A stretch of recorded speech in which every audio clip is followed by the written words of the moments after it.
Hey guys, yes, Caro-Kann is a very solid opening. It's an opening that has been used for many top players, including Ali Reza Firouzja, who is probably doesn't need to be introduced. He is one of the top upcoming juniors, 2800 player. And the recommendation that Levy gives in his video is after e4, c6, d4, d5. This is the Caro-Kann defense. Very solid. Unlike the French, this bishop is quite open. Black is actually hitting white center. And here we have to make a decision. White has many different ways to play. I will recommend to you the simplest possible way to try to gain an advantage for white is to take the pawn. This is the so-called exchange variation. And now it's very important to play against this bishop on c8. We don't want the bishop to come to f5, followed by e6, and relatively easy game. So the key move now is bishop d3. This quiet exchange variation has been used by Bobby Fischer. And also Magnus Carlsen played bishop d3. A lot of top grandmasters are gravitating toward this easy plan. Why is this an easy system to learn?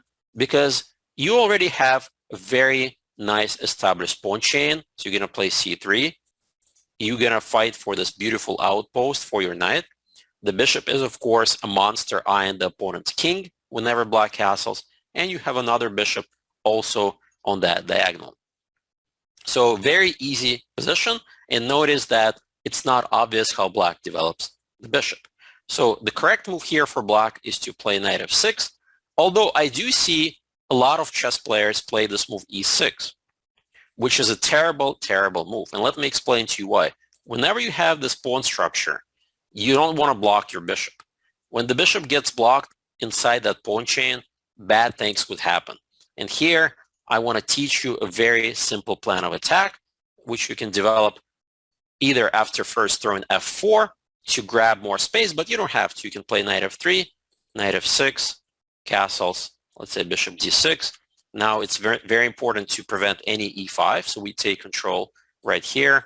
And now black is clearly in trouble because this bishop is not getting out. You can pin the knight. If h6, you can just simply drop back. Very difficult to break the pin. A lot of players may even waste the tempo. And now this other knight begins his journey. Again, the bishop is quite passive. Whether it's on c8 or d7, no help, and you get to execute your attack. So you can first throw in queen a2 to connect the rooks. And this position is very difficult for black. I don't even know how black can execute the standard plan to play on the queen side. This is called the minority attack plan, execute in b5. Well, they would have to play a6.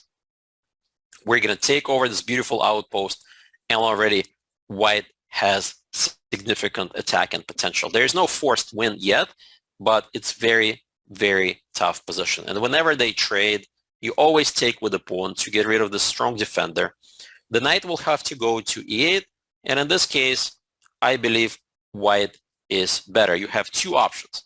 You could, of course, trade the bishops, but you can leave black with these terrible pieces all saddled inside their little house there on the back two ranks. And the plan of attack is the following. You're going to activate the queen. You're going to activate the knight. You may even play bishop f4. At some point, there may be sacrifice or rook lift. In all of these cases, white is doing great. So it's very important to know this. Whenever black plays this early e6, you get this attack. Now, knight f6, I think, is the better move here. Sometimes people play queen c7, which is a little cunning way to stop bishop f4. In that case, you can just put the knight on e2 to prepare bishop f4. And if bishop gets to, for instance, g4, not a big deal. You can either castle and then later hit the bishop with either h3 or f3. Very simple position to play. And after knight f6, let me go back here, which is considered the main line, bishop f4. Again, e6 is a terrible move blocking the bishop. Bishop g4 is a better try. Now we play very important move, queen b3, hitting the b pawn. And then black has tried various plans, queen c8, queen d7, even knight a5 has been tried. In that case, we give a check. I actually recommended this in many, many years ago in my white book, Chess Openings for White Explained, to force the bishop back, and then notice that you simply play queen c2, and black is again facing this terrible bishop when he plays e6. For example, e6, knight d2. One thing to keep in mind, if black gets the queen to b6, you want to stop bishop b5 with this key move a4. Once that bishop b5 idea is completely stopped, we execute the standard plan, and this is the Bobby Fischer game against Petrosian that went like this, where white won a beautiful game. So let's go back, and let's talk a little bit about either queen c8 or queen d7. These are sort of considered the main lines. If queen c8, we play knight bd2, e6, now we play knight gf3, and the key idea is we both finish development, and the knight could head to e5 almost immediately. This is the key idea, and we are trying to put pressure on that bishop. One cool line, if they take knight d7, is to take advantage of the fact that knight has left the protection of the king, is to insert this quiet move queen c2. At first, it doesn't seem like a big deal for black. He'll just play h6. But then after h3, there's a big oopsies. The bishop has actually not too many squares left. You got to go to g6. And this position is not fun at all, because after bishop takes, pawn takes, what white has is this really incredible idea to sacrifice the piece. And after pawn takes, queen takes, check, you can grab a lot of pawns. Check, check, and you see the z pawn is next. So that's, quite a number of pawns that you're going to get for the piece with a big advantage. So he would have to play maybe rook f7. If you want, you can grab one more pawn, and that's more than enough pawns for the piece. Black is probably losing here. So let's go back the sequence, and you see how tough it is for black to handle this knight e5 move. Most players just simply retreat to h5, and white has many different plans. You can probably just start transferring the pieces over to the king side. Queen may go to c2. If bishop goes there, you can of course trade. Knight can take, and basically, later you can do rook lifts and basically start the attack. One thing to consider is when you're not sure what to do and you have such beautiful pawn chain, you make an arrow from the base of the pawn chain all the way to the top, and the arrow points to the king side.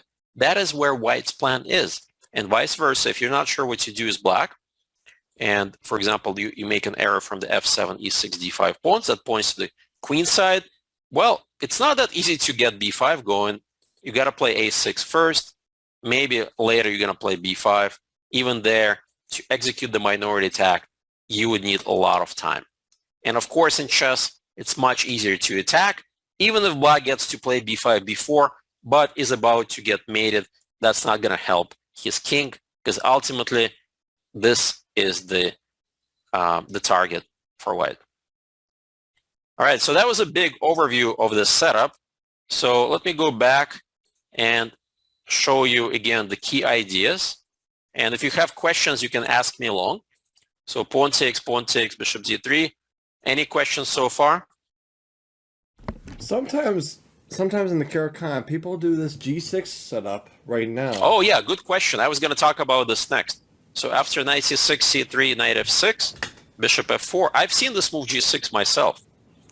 And the point of this move, it creates this impenetrable defense, right, against this bishop, and then bishop can go to g7 and castle.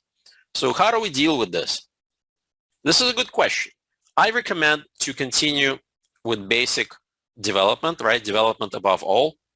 Bishop can go to g7. And now, of course, nothing wrong with castles. Nothing wrong with castles. Black will castle, play bishop f5. But I want to introduce to you a very neat idea that I came up with recently that actually invites and kind of waits for black to play bishop f5 and castle. For instance, you can play knight bd2 first, castles h3. This tiny waiting move is really, really annoying. Why? Because after the logical bishop f5 takes, the fact that white did not commit the king actually allows him a really cool attack. And the attack begins with the move g4. Yes, believe it or not, you can get away with moves like that because after fg, hg, the king gets extremely weakened. For example, knight takes g4. Okay, now look at this. We have so many cool options. We can throw in queen c2, hitting this pawn. If knight comes back to f6, we throw in castles long. This rook is now aiming to go to g1, knight's going to g5, and black is completely busted. So this is one simple attack that you should keep in mind for the future. Not easy at all for black to stop this g4. So I would recommend, if you want to be more ambitious, to avoid castling for white, wait for bishop f5, then play g4. If black, let's say, is cunning, and let's say plays a quiet move like rook e8, at this point, we kind of ran out of useful moves. We do castle, we do trade the bishops, and we play this position. Now, what are the benefits of this position for white? Well, the fact that black has double pawns, we have g4 on the back of our minds. We're not going to do it this early with the king on g1, but this is an idea you should remember. And of course, rook e1, standard plan, e6, and now getting this knight to e5. This is the beautiful outpost, is vital. Because if they play knight e4, you want to kick this knight, you want to go for this trade, and let's say, just for instance, black plays this quiet move, you are now thinking about playing this move g4, like I showed you earlier. You want to play king g2, rook h1, target this king, knight takes, we're not too worried about, we have enough defenders in the center. So remember, g6, bishop g7, your long-term plan is to trade on f5 and execute this g4 with a beautiful attack. All right, does that answer your question? Definitely for this one, yeah. The g6 idea, you know, this is a good plan for white for sure. Yeah, so this is the key idea to remember. And any other questions? Let me think. So this one, the usual setup is like c3, of course. Yeah. We talked about queen c7. Yeah. Have you ever looked at this e5 move? It's really radical. Oh, yes. I've seen this move before, and I'm actually surprised that it's gaining popularity. Yeah. Because I've been taught that after pawn takes e5, it's not good to have what is called isolated queen pawn or IQP. Mm-hmm. And I still stand to this, because after bishop check, I already have trouble coming up with a good move for black. Mm-hmm. For instance, bishop d7 simply drops a central pawn. Yeah. And if knight c6, we simply play chess. At this point, there is no need to refute anything. We just play knight f3, knight f6, castles, bishop e7, and now we just execute the standard plan of getting this knight to d2, b3, d4. So you can start with, for example, bishop f4 if you want, knight bd2, and eventually, let's say black finishes development, you get the knight to the outpost. Now, once the knight is secured on that d4 outpost, white has a clear advantage. And the reason is this knight is blockading, cannot be attacked. The rook e1 will be played later. This bishop is very passive, will be attacked. And if the bishop were to move, this d pawn gets really vulnerable. All in all, I don't think black has any compensation for this chronic weakness. White is clearly better. Does that answer your question? Definitely it does. Thank you. So let's see if there's any more questions I have for this opening. So not e5, but let's see. Well, if they go this main line route, let's see. We covered bishop e4, yeah. G6 we cover, yeah. So I'm thinking And that e6 is just a bad setup. yeah. So what about this move? Interesting move, queen b6 now. Yeah, that's a good question. I've seen this queen b6 move in various options. They can play queen b6 here. I've seen this move pop up in other lines as well. Now, the key when you see this move queen b6 is not to be afraid of double pawns. I see a lot of people afraid to allow these double pawns for white, but actually these are very, very strong pawns. You open up the rook, and more importantly, you have this pawn that can ram through quickly to b4, b5, taking away some key squares. And for example, e6, b4, it's already quite difficult to prevent b5 because a6, guess what? Because of that pin, it's not helping. a6, black is in trouble. And that's the reason why queen b3 is the right move. Now, you can play queen b3 in this position. I've seen queen b6, of course, played here. You probably don't want to take. You can play knight d2, and again, always take with a pawn. As a rule of thumb, take with a pawn and get the pawn going. So pretty much in any queen b3, queen b6 lines, I prefer to take with the a pawn. And white scores really well in these structures.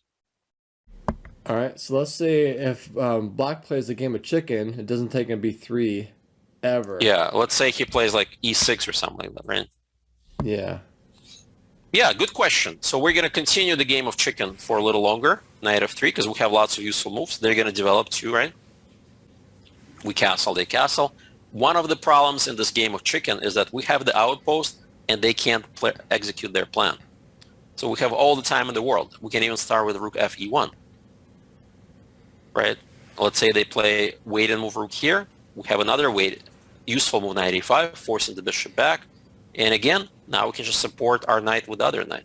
h3 is next. Sooner or later, black starts running out of useful moves. Because look at that. This bishop goes there, we can always trade it. If the knight takes, we have enough backers, right? And if queen takes, that's the dream position. And the problem is he can't push the b-pawn. He can't push the b-pawn, so what does he play? If he plays knight a5, right, forcing us to either take or retreat, I think this is a good decision to not trade. Of course, you could trade, go for this endgame, but in that case, he gets some pressure, maybe a b5 later, knight c4. If he can't get that, even not easy to play b5 with the bishop on d3. But let's just give him the benefit of the doubt and just play queen c2. Again, the pressure against the king is mounting. We have a nice knight. Maybe this guy's going to support him. And I'm not really sure how black is executing on the queen side. So queen on b6 is not a useful piece because it's always blocking that b7, b5 pawn push. Yeah, so with that, I think you guys now have enough weapons and enough plans and ideas against the Caro-Kann. Again, I recommend a simple exchange variation by taking on d5. Let's go over the key ideas. Play e takes d, put the bishop on d3, play against the c8 bishop, build the pawn chain, put the bishop on f4, and execute the standard plan with a simple attack against the king. Easy to play, not much theory to remember. It's all about plans and ideas.